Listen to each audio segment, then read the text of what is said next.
akkam jirtan amsa gabaabaa warreen social mediaatti fayyadamuufiin amsa gabaabaa qaba. Amsa kun maali? Yeroon ammaan tana keessa jirru yeroo waan godhuu qabnu qofa irratti xiyyeeffannu. Kunis maali? Namni Oromoo ta'e namni ummanni Oromoodhaa kun akka rakkina amma keessa jiru kana keessa bahu akka injifatu akka mootummaan barbaadu mootummaa OPDOdhaa ta'uumarraa ODP jijjiiramtee ODP irraa karaa biltsiginnaa dhufte kana maaliif maqaa kana jijjiiruun barbaachise waanju akka gaariitti hubachuu dhaqamu. Maqaan OPDOdhaa kuni maqaa amata 27 TPLF ittiin ergamanii ummata keenya fixaadhaa ajjeesaadhaa harkarraa muraadhaa akkan dhalle godhaa waan ilma namarratti hin raawwatamne hunda irratti raawwachaadhaa turan ta'uu akka gaariitti hubachuu dhaqamu. OPDO'n gaafa maqaa OPDO irraa ODP jijjiirrattu seenaa maqaan OPDOdhaa qabu kana belleessitee ummata Oromoodhaa dagachiisuudhaaf achittis dhaabbanne maqaa ODP durraa karaa maqaa jechi Oromoo juheessan jirre biltsiginnaa qabatte.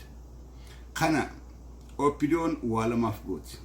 Takka seenaa OPDO'ummaadhaa seenaa maqaa OPDOdhaatiin dalagan gochaa gara jabeenyaa kan diinaaf ergamanii godhan san ummata Oromoodhaa kana dagachiisuudhaa fi irraanfachiisuudhaaf hogguu ta'u, lamada abbaa injifannoodhaa abbaa qabsoodhaa ifakkeessuudhaa fi maqaa kanaan galatan. Kanaafuu obboleeyyan ilmaan Oromoodhaa warreen miidiyaalee gubbaa hojjettan akkasuma warreen social media gubbatti yookaan media hawaasummaa kana gubbatti hirmaannaa guddaa qabdan maqaa OPDOdhaa kana waan isin jijjiirtee hubachuudhaan wajjin isaanii wajjin maqaa jijjiirree biltsiginnaa jennee yaamuu osoo hin taane maqaa qotee bulaan keenya ittiin beeku OPDO, maqaa daa'imni keenya ittiin beeku OPDO, maqaa manguddoo teenya hayyoota keenya artistoota keenya ittiin ajjeesan maqaa OPDOdhaa kanaan yaamuun dirqamata. Maqaa OPDOdhaatii fi Oromoo iddoo seenaa guddaadhaa jira.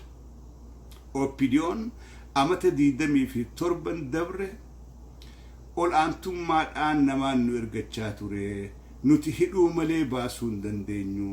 Dandeettii qabaachaan turre ifiifuu ergamaadhaa turre ummata Oromoodhaa dhiifama nuu godhaadhaa jetteeti 2018 Abiy Ahmed afaan isaatiin as ba'ee ummata Oromoodhaa dhiifama gaafate. Terroristiin warri ummata jeeqaa ture nuhi malee ummataa miti jedhaniiti ifirratti ragaaban. Garuu arraantana warruma kalee TPLF ergamee ummata Oromoodhaa hularra deemee guuraadhaa ture.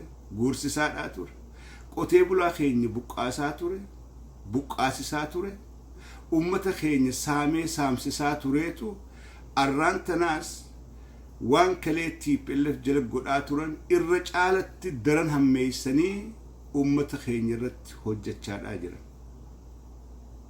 Akkanumaa wajjin gareen tun gareen ama 27 Tigraay keessa ijaaramtee ummata Oromoodhaa solloisaadhaa turte. Gareen awwaannisaatun deebitee abbaa qabsoo if gootee abbaa isaanii kan amata 27 ergamaa fi bahan ummata Oromoo irra keessee arra qabsaa'ota Oromoo hayyoota Oromoodhaatiin ergamtoota TPLF jechuu eegalte. Kalee ergamtoota Shaabiyaadhaa, ergamtoota Egypt, Masrii jechaa turte. Arra garuu deebiftee warruma isaan uumisan jala keesseeti ergamtoota TPLF ergamtoota wayyaaneedhaan jechuu eegalte. Amma sadarkaan OPDO'n gubbaa jirtu if billeessitee ummata Oromoodhaa seenaa Oromoo aadaa Oromoo safuu Oromoodhaa billeessutti tarkaanfattee jirti. Dhaamsiin warreen sooshaal miidiyaa gubbaa hirmaattanii fi warreen miidiyaa dabarsan hundaaf qabu. Jara kana yoo maalummaa isaan qaba waan isaan tan waan isaan dheessan maqaa OPDOdhaa kanaa yaamne dhaloota amma ol koofillee manguddoo teenya qotee bulaa keenya barataa keenyaaf tartiibaan waan isaan godhaa turan maqaa sanii wajjii waan beekamaniif OPDO jennee yaamuudha qabna. Waan kana waa hedduudhaaf hin jedhamu.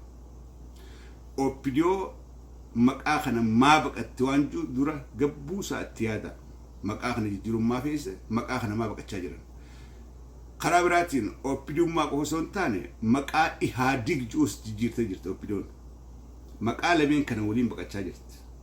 OPDOmmaa fi Ihaadigummaa wajjiin baqachuu barbaadan. Seenaa ifii kana haaromsuu barbaadan. Seenaa maqaa Ihaadigii fi maqaa OPDOdhaatiin godhan kana irraa dheessaadhaa jiran. Dheessanii akka jalaan baane arra sooshaal miidiyaan biyya keessatti qoonni inni qabu ol aanaa waan ta'eef dhiibbaan mootummaa irratti qabduus cimtuu waan taateef osoo ifin tuffan akka waan cimtuu godhaa jirrutti if laallee irratti hojjechuu qabnaa yaduun qaba.